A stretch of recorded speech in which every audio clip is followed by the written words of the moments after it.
And welcome back, footy fans, to another episode of Donnie's Disposals. I am your host, Coach Donnie Hess here, back with another fun chat. And ladies and gentlemen, I have to say, this is going to be an incredibly cool chat. Today, I have my first ever non-Aussie, non-American footy connection, and this man has a lot of really, really cool connections. Joining me from Ireland, Mike Currane. Mike, great to join you, sir.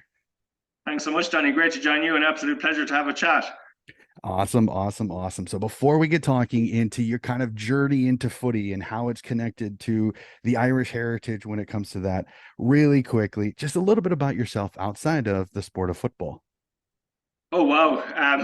I'd say my family would say I don't have a life outside of football at the moment. But yeah, I'm based here in Cork in Ireland, down in the south of Ireland. I'm an architect by profession. For many years, actually, my Twitter handle was Footy Architect. So that probably summarizes the two biggest elements of my life. I had to change that more recently as footy took over pretty much completely. But yeah, I'm married to Madeline. I've got two kids, Ella and Aaron. Originally from Clare on the west coast of Ireland, but now living in Cork. Awesome, awesome. So now before we get into the footy, because you're in Ireland and I am one of those, I love sport and I've actually tried to get into as much Gaelic as I possibly can. Did you start off in Gaelic football? And if so, did you ever play club or did you ever get the opportunity to play for county? Yeah, absolutely. I did. I think everybody does pretty much here from a young age. So I would have played Gaelic football right from like 10 years of age up until I was 18, which is called minors or under 18s here. And at that time, then I had to move to Dublin for college or for university, where I started my studies in architecture.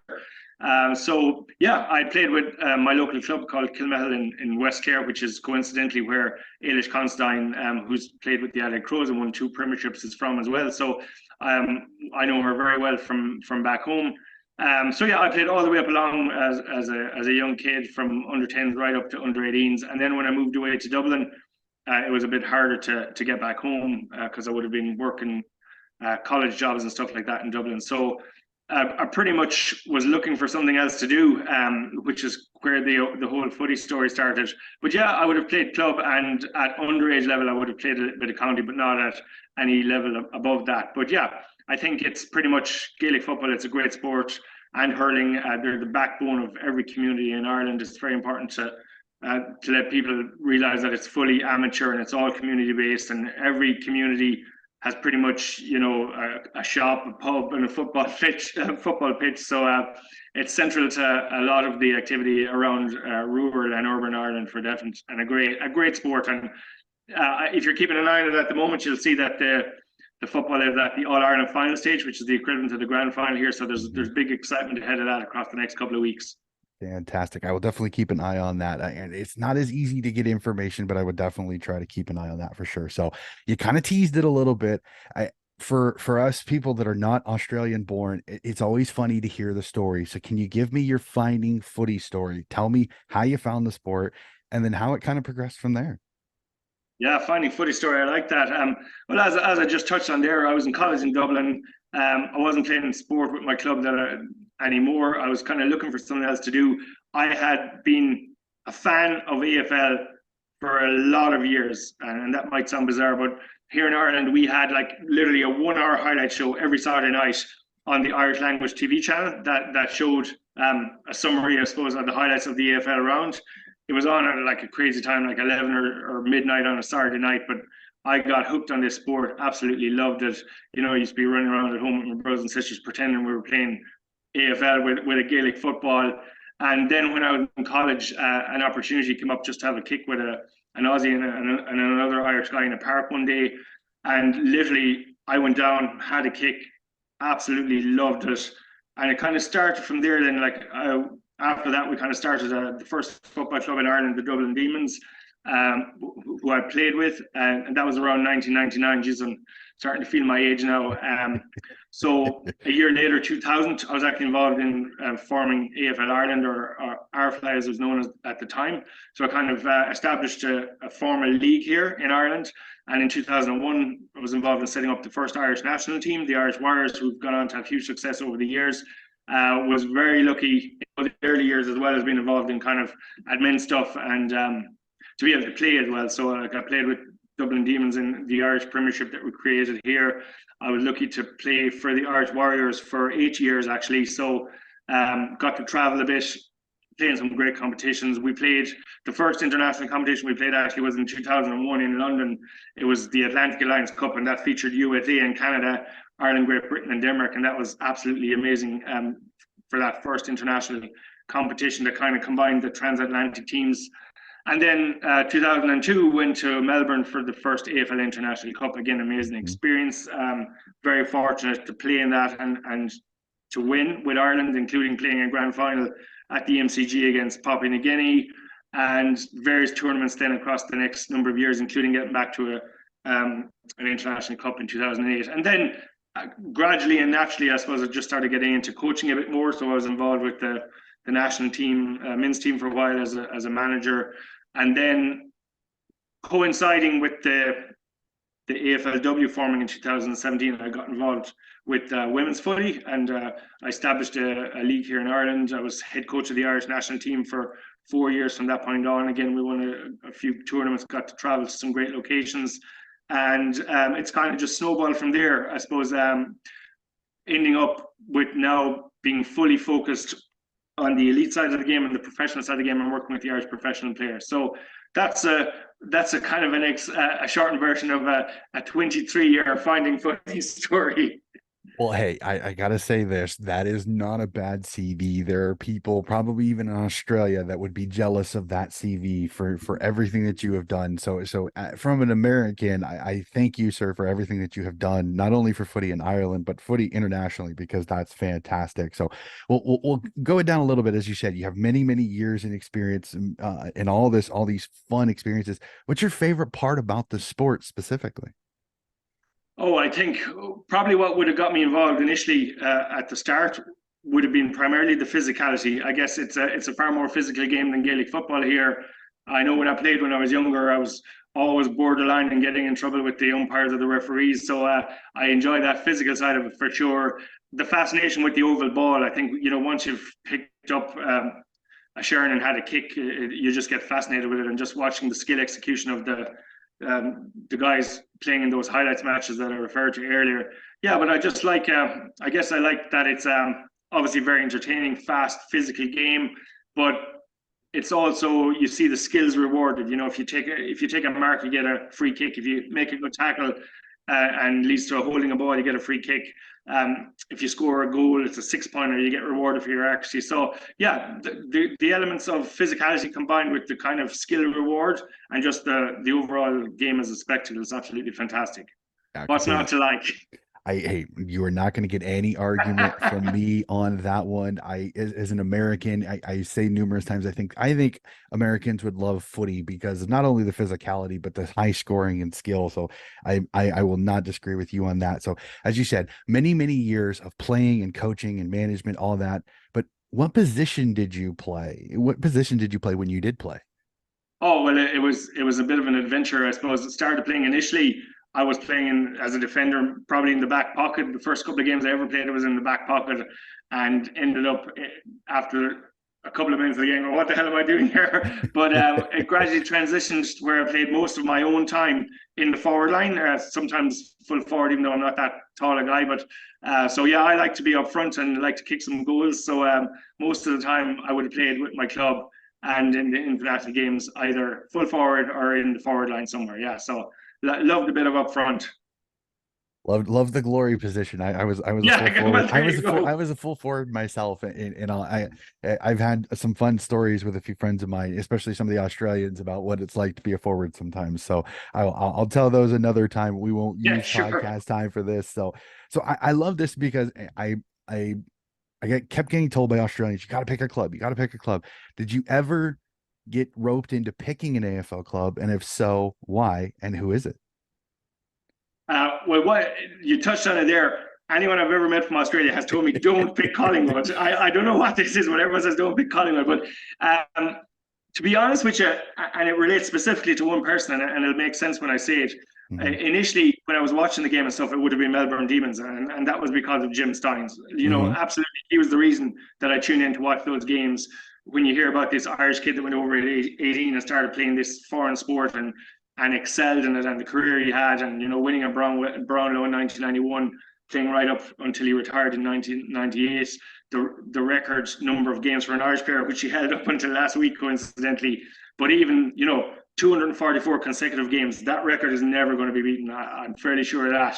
So yeah, just watching Jim Steins would have had a very strong connection between Ireland and Melbourne Demons, and that would have been probably the team I would have barracked for early on. But in those days when you're just watching highlights, there was a lot of the likes of Hawthorne, some of the big name players, Dermot Brereton, the Big Dipper, Hmm. all these big names, through the years, even Essendon, James Hird, Brisbane Lions, Jason Ackermanis, all these characters, became fascinated with all of those. But yeah, primarily would have probably initially gone for Melbourne Demons. Awesome, awesome. And I want to go on that really quickly. I know this is a little bit of a question about notes, but how happy are you for Zach Tui to break that record? Because I think it's a really good accomplishment, and to see his humble approach to it and saying that like Jimmy Steins was such an inspiration to him. So your thoughts on that, because I think it's a cool thing. Yes, record it kind of stinks that a record is broken, but I think it's a really cool thing that Zach Tui has that record now. It is really cool. And look, no person deserves it more. I think you mentioned it there. Zach was so humble about it.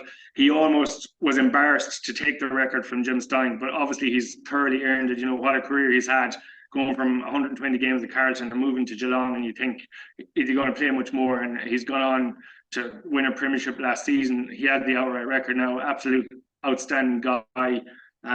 Great character, great family, loved massively in Geelong and in Victoria and AFL in general, from what I can see. So yeah, it's an amazing achievement. Absolutely fantastic. So yeah, I think it's great to see Zach get that record. He definitely deserves it. And as I say, it in no way takes away from Jim Steins, and it was lovely to see Jim's son actually presenting him with or exchanging gifts at the end of that match there last weekend when he hit 265. So yeah, congratulations to Zach. It's fantastic, and this probably will be his final season. Who knows? But I know his rights to a book have now been announced and stuff. So I think we're gonna see his story unfold. But what a way to finish a career if it is his last season. I definitely agree. And a premiership with Mark O'Connor too, which is really cool to see two Irishmen both win a premiership on the same team. It was fantastic. So we'll kind of go into your job a little bit here. So I have to ask this. So we heard your footy story, how you got into footy, but how is it that you became the man to go to bring Gaelic women players over to the AFLW? And how has it changed since you first started up until now? Okay, well, I suppose it would have been something that developed over a period of a number of years. As I say, I got involved in women's footy right in 2017, coinciding with AFLW season one, and I suppose I would have seen an opportunity very early days that these Irish players here, or these elite Irish players, would be definitely good enough to contribute to the competition. So in the early stages, I was involved in like a number of private programs and AFL combines and stuff like that would have got those initial group of players going over. Obviously, Cora Staunton was the first. We'll probably chat about her a bit more again. But I was on in 2018. I was on and playing with 11 Irish girls that went over for a week trial in Melbourne, and what an incredible experience it was. These players hadn't a clue where they were going, what they were doing. They really took a leap of faith and to get on a plane and head to the other side of the world. But it was a tremendous experience, and from that initial trip, and meeting some of the clubs and building some contacts and stuff. And obviously, Ailish Constantine got signed from that. Ashling McCarthy subsequently got drafted. Yvonne Bonner got signed to GWS, and she's now back this year for stage 2 of her career. And then just gradually, across a number of years, I suppose, built up relationship with the clubs and the list managers and the Irish players here. And I suppose the last 2 years, then it would have really taken off. There was, of course, the COVID bump in the middle, which made it very Mm-hmm. tricky for any new players to go over in terms of literally getting flights and quarantines. And hats off to the players that did go through those 2 seasons. Irish players went to Australia, went from an airport to a hotel, stayed in a hotel room for 2 weeks Mm-hmm. without even fresh air, as loads of people did. But a huge commitment and huge achievement. from them. But yeah, the last couple of years, I suppose, it would have really taken off then. 2 seasons ago, I was involved directly in bringing all 5 Irish players that went over to AFLW, including the likes of Vicky Wall and Brian Mackin, who went on to win a premiership in her first year. Absolutely phenomenal.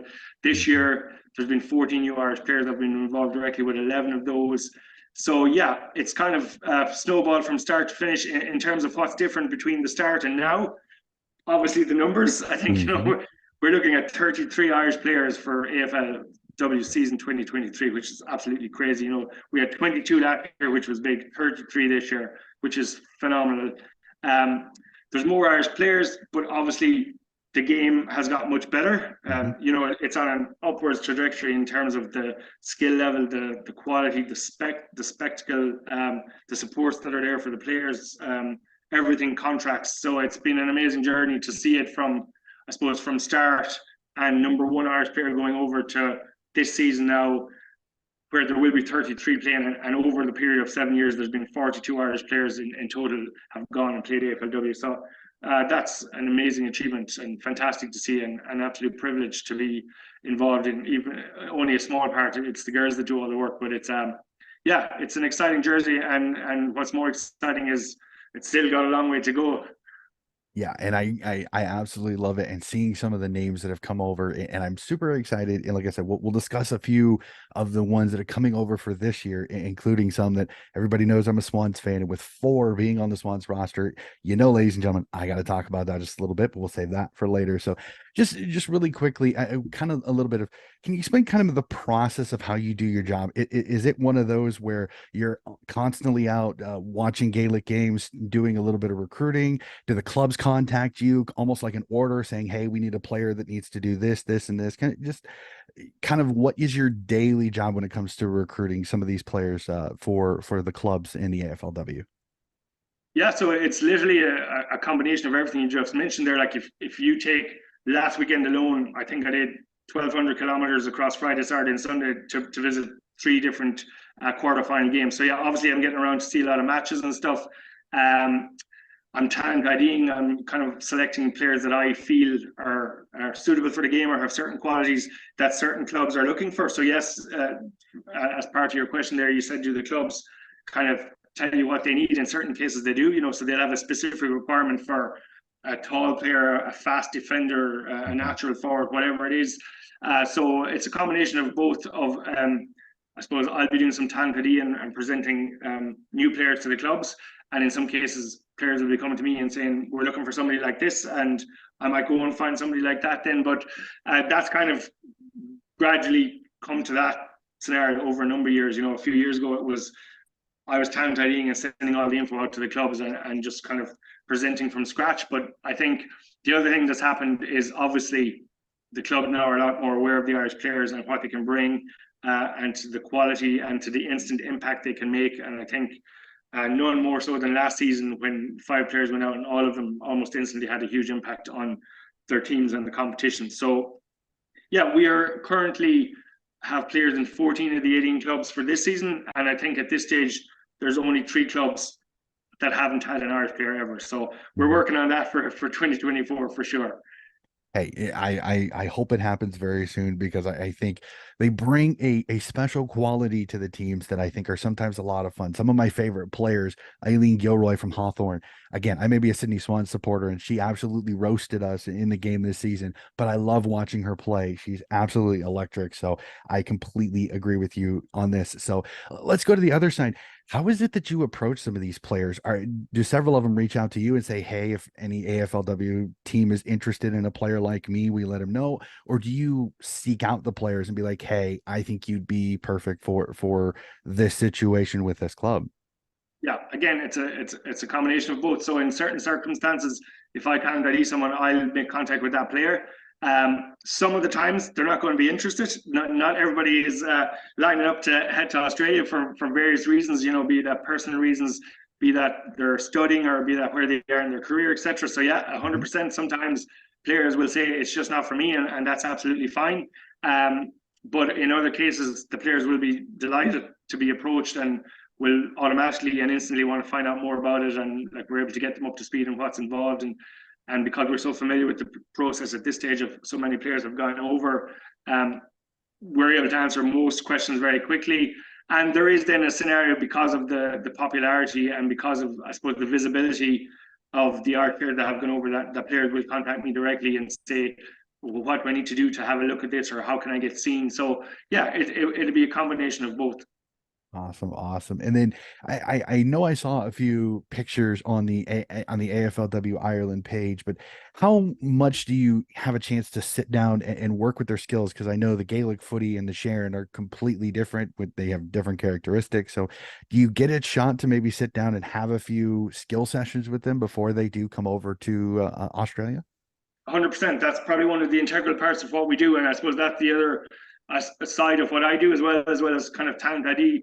I'm an elite skills coach here, so I work with all the Irish players, even the girls when they come back home in their off season. We do some skill sessions here with them. But yeah, when we're looking at a new player, we're going to get all their information together, get some profile info, get some highlights vids. But as soon as possible, we're going to get out onto the oval or footy field here and just get some kicks going with the Sharon. 90% of the time, it's going to be the first time the player has ever seen a Sharon. So it's always exciting to see how they go from what's this to having pinging a kick within a couple of hours. Sometimes it takes people a little bit long, but generally they all get it very quickly. So yeah, that's hugely important because it also obviously lets me see how they're going to adopt to a Sharon. We get some footage of that so that we can show the clubs, well, yeah, look, this is the player having a kick with a Sharon as well, and they can see. I don't think I'm not, or the clubs aren't expecting perfection if it's the first time a player has picked up a ball, but they get to see how the player works and their mechanics and how they kick and stuff and how they move. So there'll be definitely individual sessions like that, and then when it gets more established, what players are heading over, we would have kind of mini group sessions around the country. Like I do sessions at the moment in Cork 2 days a week. We go to Dublin once every 2 weeks. We go to Galway. We go to Limerick. So some of the time there'll be 2 or 3 of the players from different clubs having a kick together, which is always nice as well. As sometimes there'll be new players having a kick with experienced players, which is good because they just absorb so much information from the player that's been out there already. But yeah, it's a critically important part of the whole process is getting some skills work in with the players. So we try to get that done as quickly and as often as possible. Fantastic. And it's great to see that you have that hands-on ability to help teach them. So I'm always interested in this. I know Gaelic and footy, there are many differences besides tackling and a few other things. So what do you think is the toughest thing to teach Gaelic women that are coming over? What's the toughest thing that you have to teach them when it comes to AFL and footy? Well, everybody would think immediately that it's the footy and the Sharon, but it's not. Like that is tough to get used to. But I think all of the girls are highly talented athletes, so they're going to pick it up pretty quickly.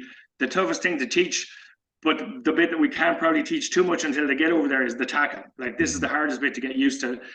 Gaelic football is physical, but by rule it's non-contact, so there's no tackle. Even though if you're watching the game, you're going to say there's a huge amount of contact. So the rules probably need to change here, but there's no defined tackle. So yeah, I would say most of the girls to a T would say the hardest part to get used to was getting tackled and that first tackle. But then it's kind of like once you get that first tackle and you get landed on your ass on the ground, and you go, all right, this is how it goes. So then you get up and you go yourself, and it's all good from there. But I think that the kind of that 360 element of potentially being tackled from any side takes a bit of getting used to. So that'll be the hardest part.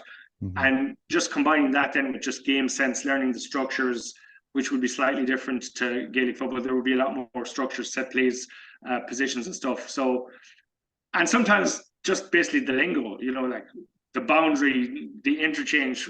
What are these guys talking about? Just getting some of the footy lingo and just understanding what's going on. So, there's definitely a few challenges, but I think tackle is number one.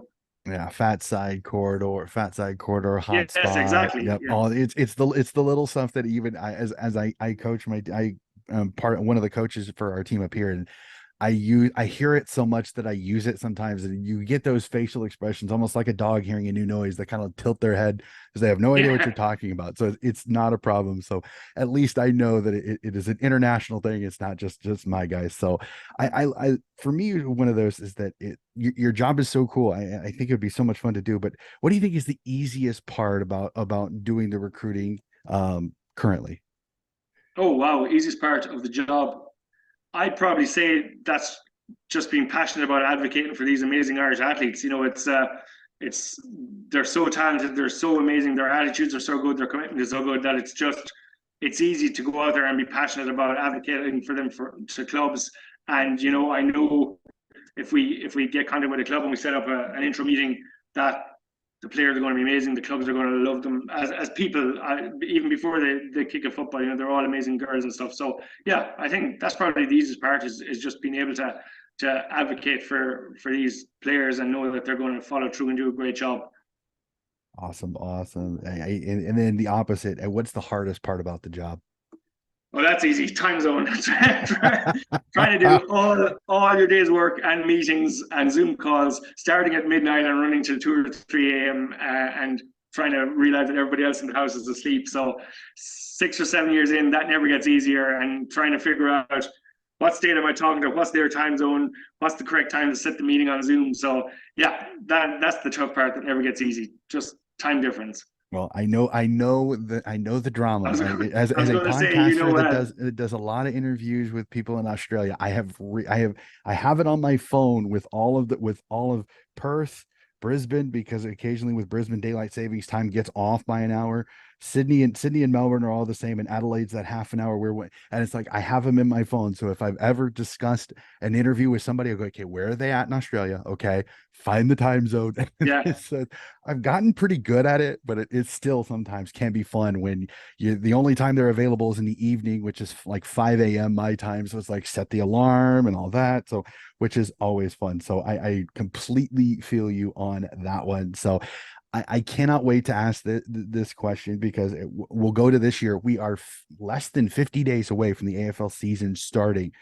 And as we saw this year, and as you kind of said earlier, there was an explosion of new Irish recruits this season, one of the most ever in the AFLW history.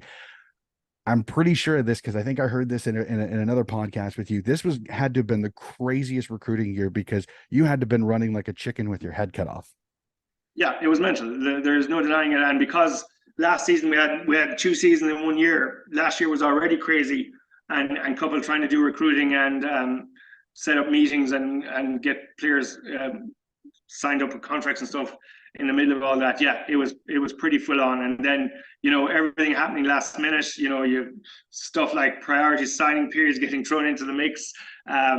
Yeah, so literally it was a case of probably meetings every single night, I'll say, of the week for a number of months there. But it's always fantastic it's always feels so worthwhile as soon as a player signs on the dotted line and is lined up. And that's the hard work done for me, but that's the start of their journey, and that's always exciting that at the end of the process that we do here in terms of the admin and the logistics and all that, they get to go on a plane and fly to the other side of the world for an amazing adventure. And so far, everybody has had an amazing time. Fantastic. Absolutely love that. So, and I think you already kind of answered this question a little bit earlier. Are you already on the recruiting trail for next year? Yes, it's the short answer. And I know that seems bizarre because we're literally posting that the season is 40 days away, 2023. But yeah, I think, look at it, it's a reality that once clubs close out their list for a season, the recruiting team is already looking ahead. The list that's there gets on with their business for this season, but the recruiting teams and the clubs are already starting to look ahead, and we just get information as early and as quickly as possible, because sometimes the process can be very quick. We've had a player go from first conversation to signed in 2 or 3 weeks, and we've had some players that have taken a year or two. So it all depends on where the player's at, where the club is at, all of that. But yeah, I think the recruiting process is always ongoing, and it just rolls from one season to another. So yeah, I'm looking forward to watching and covering season 23, but already working and focusing on getting some more Irish players out for season 24. Fantastic. You are never bored, which is always No, a never good bored. thing. So, and I listened to a previous podcast that you had did, and the joy as you were talking about this was something I enjoyed. Tell me a little bit about some of these new players that are coming over. I think we all know some of the ones, the Orla O'Dwyer's, the Aisling McCarthy's, some of the new girls that are coming in this first year. A little bit about some of the marquee players that have come over and what they bring to their clubs. Oh yeah, there's some really exciting players on the way over. You know, some very big names from here in Ireland. I think the likes of Jennifer Dunn going to Brisbane Lions. You know, she's like a pivotal marquee player for Dublin, which is probably one of the top teams here in Ireland. She plays midfield for those. You know, great person, great player, strong physical midfielder. So really excited to see Jen join up with Orla O'Dwyer at Brisbane Lions. Then you've got Niamh McLaughlin, who was the Irish Player of the Year here in the Gaelic football season last year from Donegal. She just finished up last weekend, actually, when Donegal season ended. So she's going to Gold Coast Suns.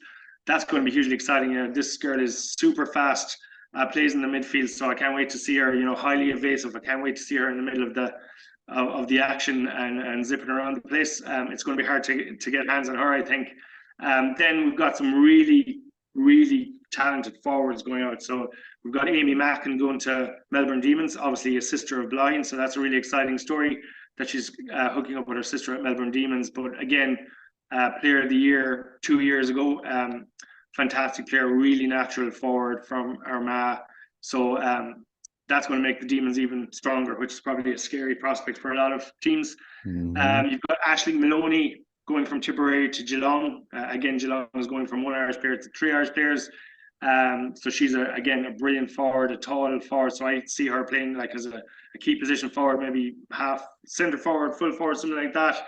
Moves really well and athletically for a player of her height. So yeah, I could go on, but there's three or four amazing players. You know, we've got then some small fast players like Aaron Fitzpatrick at Carlton, who's going to be really buzzy around the forward line. So they're all bringing something different, but they're probably some of the bigger name players for sure. Awesome. So I know this isn't easy because I know you have so many connections with some of them. What's the one player from this year's recruits that you think could have the most impact on her team this year? Oh wow. I'm going to go with Niamh McLaughlin and Jennifer Dunn. So Niamh McLaughlin at Gold Coast Suns, Jennifer Dunn at Brisbane Lions. Fantastic. So as I kind of mentioned earlier, as I said, I am a Sydney Swans supporter, so I Yeah. will not hold back my unabashed Okay. Sydney Swan supporter here. We have four this year, and I'm super excited to see it. So we have Julie O'Sullivan, Paris McCarthy, Jenny Higgins, and then recently signed Tanya Kennedy. Can you give me just a little bit of information on what the Swans are getting and what type of players should we expect in the red and white? Absolutely. Well, there's a fantastic group of Irish players at the Swans. Obviously, I was involved with the initial three girls and bringing those over, and that was really exciting to have triple signings announced at once. So it's a really interesting combination. I suppose, firstly, if you start with Paris McCarthy, one of the most exciting younger players to come over from Ireland. Played Gaelic football, went to America at 18 to play Division One college basketball. Had 9 Division One offers, you know, could have gone anywhere literally. Brilliant athlete, football, basketball, all of that. Really exciting. Probably going to play in the forwards, I'd imagine, for Swans, and potentially a player that they're looking to be there for a number of years, you know, given her age and that. So definitely a long-term project, but potential to make an early impact this season, which would be really exciting. Then you've got Julia O'Sullivan, who's also from County Kerry, same as Paris, another young player, you know, just 20 years of age. More a natural defender, but a really tough physical player. Got great skills. We did some skill sessions with Julia, and her kick came on really quickly. So she's probably going to play off half back or back pocket, I'd imagine. And then you contrast that, you've got Jennifer Higgins, who's one of the more experienced Irish players. So she's come over from County Roscommon, a tall physical player that normally plays in the midfield. She's played like 150 games for her county here. So highly experienced, has been captain for a number of years. So I think she's going to bring some of that experience and leadership, I'd imagine, into a generally young Swans group. And obviously, it's going to be a very physical presence on the pitch as well. So I wouldn't be surprised to see Jen leading from the front. And then, yeah, we were delighted to have 3 Swans after no Swans in the inaugural year. And then just last week, as you mentioned, Tanya Kennedy was announced as Irish Swan number 4 as a result of some of the injuries that the Swans players have picked up and players going on the inactive list. So Tanya, a slightly different story, but a really exciting story as well. She's been based in Sydney since 2012, so she's been in Australia for a while. She's been playing Gaelic football, a little bit of local Aussie rules up in Sydney AFL. She came back to Ireland last year to play with her County Donegal for one season. Played really well, got nominated for an All-Star, which is the equivalent of getting an All-Australian nomination, and then went back to Sydney and was lucky enough to get called on as a trainer on a few months ago and has really impressed, obviously. There's an Irish member of staff on the coaching team as well, Conor O'Riordan, who from County Tipperary, who of course played with the Swans. He's the defence coach. He plays at the same Gaelic club as Tanya in Sydney. So I'm sure he was influential in getting her in there, but she's proved herself, really determined, strong, physical player. She's going to go really hard at the footy. So it's going to be exciting to see how she goes. So yeah, really looking forward to it. I know you definitely are, but really looking forward to seeing the 4 Irish Swans players and Swans in general, because probably they were the group or the team from last season that were affected most by the sudden change of dates and really were on the back foot the whole time in terms of getting coaches together, getting players together. So I think they're viewing this season as their first season in reality, and yeah, looking forward to seeing some Swans wins on the board. I definitely hope so too. And like I said, I've had the pleasure of connecting with the original 3, Paris, Jenny, and Julie. I've actually had in contact with them, and they all seem absolutely fantastic people. And it's so great to see Tanya in there. And I completely agree with you. I think this year, with the changes, the additions, and everything like that, I think the Swans could have much more success this year. Hopefully, at least one win for sure to let the girls sing the song for sure. So we'll pull back from Swans, Donnie, a little bit. We'll go back to neutral hat coach Donnie, but I appreciate you doing that for me, Mike. I really, really do. So, and I'm always, as you kind of said, you're already looking forward, you're already recruiting. Could you give us a couple of names that you could see maybe next year in 2024 finding their way over to Australia onto AFLW list? Oh wow, this is where I could get myself in some trouble. Yeah, look I'd preface this by saying that nothing has been sorted with these players at all, but there's a few, outstanding talents still in the game here that I feel would fit perfectly into AFLW. The likes of Emma Duggan from Meath, who's from the same county as Vicky Wall, Shifa O'Shea from Kerry, Hannah Tyrrell from Dublin. There's still lots and lots of big name kind of marquee players, like we mentioned earlier, that would slot in seamlessly to AFLW. So it'll be interesting to see if it's something that's on those players' radar, and I'd be delighted to see them heading over. But again, there's amongst the top teams here in Ireland, because the game is played and has come on to such a level here now, there's probably 4 or 5 players on every team of those kind of senior teams in Ireland that could slot into AFLW. So yeah, we're definitely not going to run out of potential AFLW players anytime soon. It's just a case of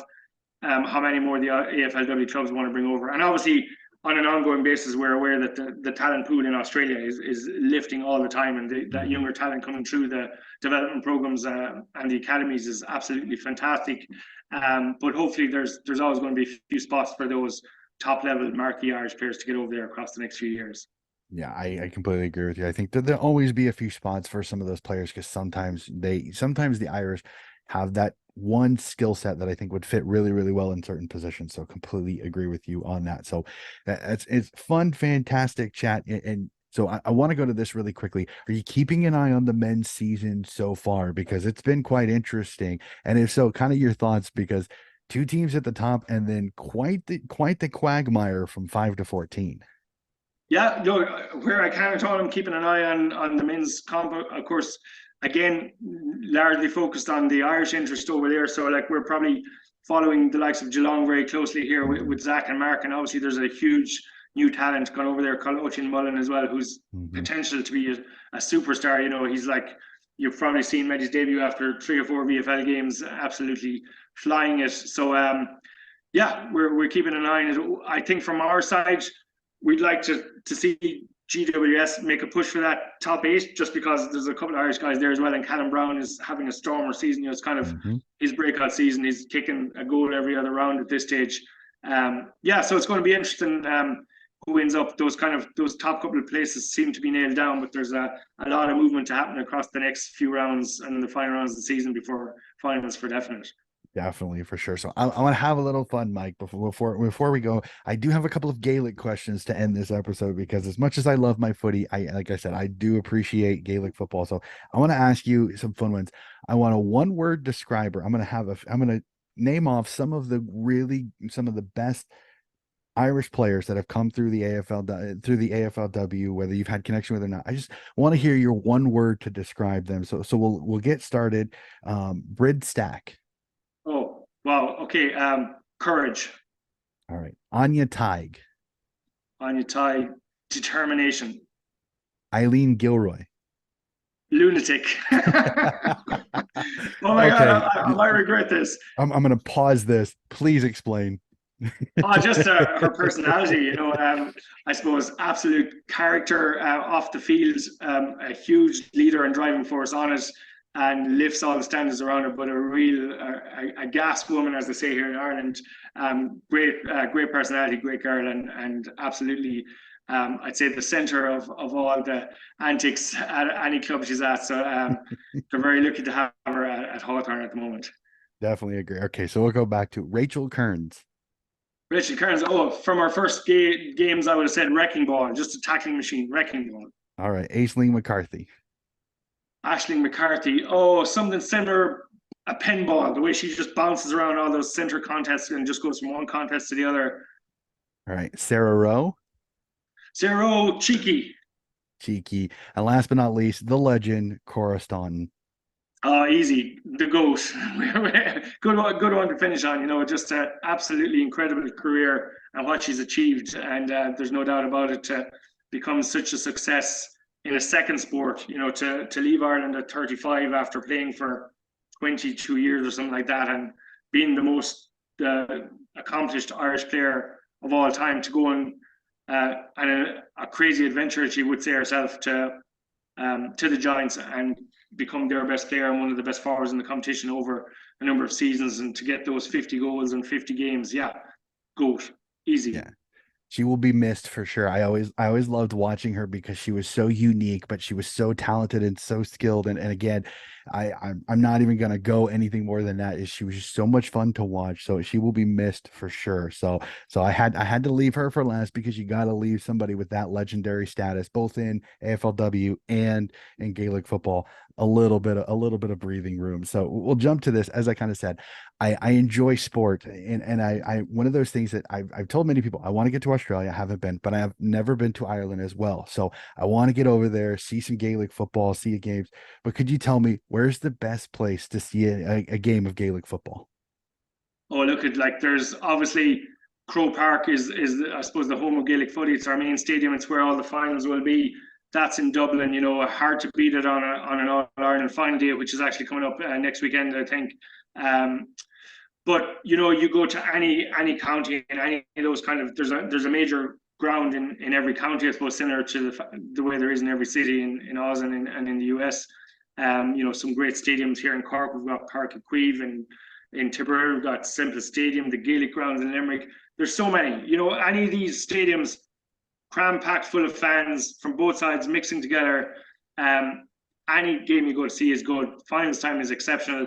But then you can contrast that, and you can go to a local community pitch and just see two neighbouring teams playing against each other, friends and families and neighbours, and there's going to be a few hundred people around that pitch watching that game as well. So you can enjoy it from both, right from grassroots up to the top teams playing on Ireland final day. But yeah, hard to beat it. You got to go to Crow Park and do a tour and see a big game there.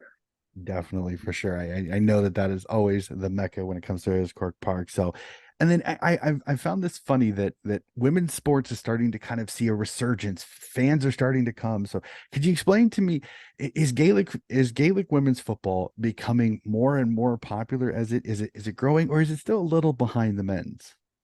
Oh, it's a long way behind the men's, but it's growing at a phenomenal rate. So it's come from a much later start date, but it's really, I suppose, powering forward. So if you just take it that even across the last 7 or 8 years that I would have been going to most of the matches and the finals, All Ireland final day for the ladies football has 3 different divisions finals on the same day, so it's like a festival of football. That had 55,000 people at it a couple of years ago, 53 last year, but it had gone from 20, 30, 40, 50,000 people year after year. So, it's building year on year. There are some issues here, as there are everywhere, in terms of the treatment and the facilities that the girls have available to them. And it's been in the news a bit over the last couple of months here in terms of, like, there's a hashtag Unite for Equality and all that. So still a lot of work to be done, hopefully all heading in the right direction. But in terms of participation and entertainment, huge growth in numbers playing the game at every level, a huge improvement in the quality of the sport. More people getting out to watch games, more competitive games, and obviously, as can be seen when these girls fly straight to Australia, the level that they play at here is similar to a professional player, except they just don't get paid. Like, they don't get anything. So that's the fact that it's an amateur sport here. That's probably one of the most attractive things for the girls when they do go to Australia. Not necessarily for the money or the monetary side of it, but just to be able to say they're professional athletes. They train, recover, and play sport, and that's it. They don't have to do anything else.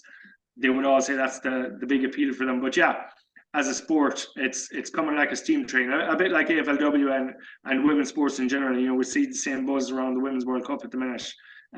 So it's fantastic to see. Yeah, I completely agree with it. And seeing soccer games between Barcelona and Real Madrid, the women's, and they're getting 77,000. I think women's sport is growing. It's going to take a little bit of time, but when it does, it's going to be absolutely magnifique. So I know that you traveled over to Australia. As I said, I haven't been there, so you have a little bit more experience when it comes to it. So I got to ask this: when you did go to the games, did you ever get a chance to have some food? And if so, what was your go-to food at the footy? Oh, I look at that. I'm going to be very cliched. Go to the footy, get a beer, get a pie, get a footy record, just sit there and watch the whole thing, enjoy the whole experience, take it all in. Yeah, so food and a beer, or pie and a beer, yeah, hands down every time. Love it, love it. So, and again, like I said, I'm doing research, and a lot of the Aussies have told me certain places that are really, really good to watch the footy. Where is your ideal place to go for men's, women's, doesn't matter? Where would be your ideal place to sit to watch the footy? Oh, okay. That's a good one. Yes. So I'm a bit of a strange one. I tend to move around a lot in the middle of games, and it drives my family and friends mad. That's probably with my coaching and talent ID hat on, but. If I was to start, I just like to be up high around the center of the ground, just so you kind of got a bird's eye perspective on everything. But yeah, I would regularly, move down to boundary level, go behind one goals, go behind another goals. If I was particularly interested in players, I might move to a certain position as they're playing in there. But generally, yeah, I like to start high up in the stand where that option is available, and just kind of get a good overall view of the whole field. But in certain cases, if I'm just there to enjoy the footy, I'm just glad to have a seat anywhere, to be honest. Hey, there's nothing wrong with that. So when I sent these questions, I put footy, but I'm going to ad lib it just the tiniest bit. I'm going to open it up. Favorite game of football, whether Gaelic or Aussie rules, that you have ever seen. Doesn't matter. Live on the telly, doesn't matter. Favorite game of football, Gaelic or footy, that you've ever seen. Oh wow. Okay, so I think the one that's coming straight to my head, I'm going to stick with AFL, and this one is, I was very, very fortunate to be at the 2018 AFL Grand Final between West Coast Eagles and Collingwood. Since voted, I think, the best game in 50 years recently, but what an experience. To get to an AFL Grand Final, that would have been a dream of mine for the last 20 years. There was 100,000 plus people at the MCG.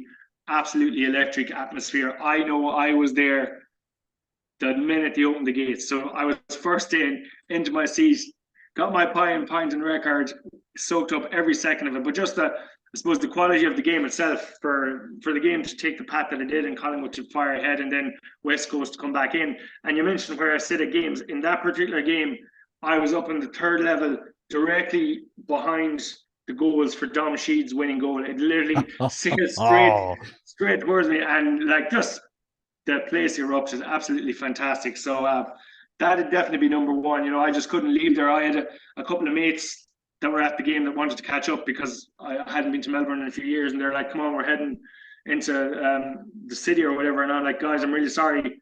I'm sitting here. I'm staying put." I think I sat there for an hour and a half after the game, and then Jimmy Barnes came onto the pitch and started a concert. So I rocked down there, and I ended up leaving the grand final at 11 o'clock at night or something. So an amazing experience. But I think anyone that likes Aussie rules and hasn't been will appreciate how fantastic it would be to be at a grand final. And then to contrast that, I suppose last year I was at the AFLW grand final up in Brisbane, you know, at Brighton Mhm. Homes Arena. And again, obviously in terms of crowds and stuff, different, but again, a uniquely amazing experience. You know, it was the first game ever played there, and it was an AFLW grand final. So just even the build up, getting the trains out from Brisbane, seeing the fans walking in. I got there, and there was like I think a queue of an hour and a half of people to get in. I was like, what's going on here? Like, it was absolutely sold out. Um, and for Melbourne Demons to win over Brisbane Lions with Lion McIntyre, who I'd Mhm. directly brought over the year before. So she won a premiership in her first season. So I was very lucky to witness that. Her family were there as well, and I got down into the dressing rooms after, saw the Melbourne celebrations, had a beer with Taylor Harris, crazy stuff, you know. Amazing experiences. So yeah, I'm going to stick with AFL for the best games that I've been at personally. Yeah. Fantastic. I absolutely love it. Mike, this has been fantastic. I love chatting with you. You have that same passion that I keep hearing everybody say. You're so cool to listen to because you're an American. You have so much passion. So to see your face light up as you talked about the 2018 grand final and everything, it's one of those. I sometimes look at the camera and when I'm talking footy, I can see it on my face too. So to find a fellow international absolute footy nut, it is great to meet you, Mike. Thank you so much for hopping on the podcast today. And you too, Donnie. Absolutely. Pleasure to chat with you. Keep up the good work. Loving what you're doing over there as well. So we keep flying the flags internationally for AFL, and hopefully get to chat to you again in the near future. Well, definitely for sure. And I'll say this, if you have any of the AFLW Irish players that would like to have a chat, I would love to have them on to be able to talk their experience with it because I want to give the women especially a little bit of another outlet because I think they don't get as many opportunities as the men's do. And I've really enjoyed the conversations that I have had with the women. So if you know any of the Irish women that would love to have a chat, I'd love to have them on the podcast. So Absolutely. We'll work on that. No problem. fantastic. So, ladies and gentlemen, that is going to do it for today's episode. Again, another fantastic one. Keep an eye out. AFL, AFLW, and state league coverage still to come. Interviews galore. I'm going to try to get it done. Again, we're going to get to the AFLW season preview coming very, very soon. Now that we have a fixture, there's something more to talk about. So, that'll do it for today's episode of another Donnie's Disposals. We will see you again very, very soon.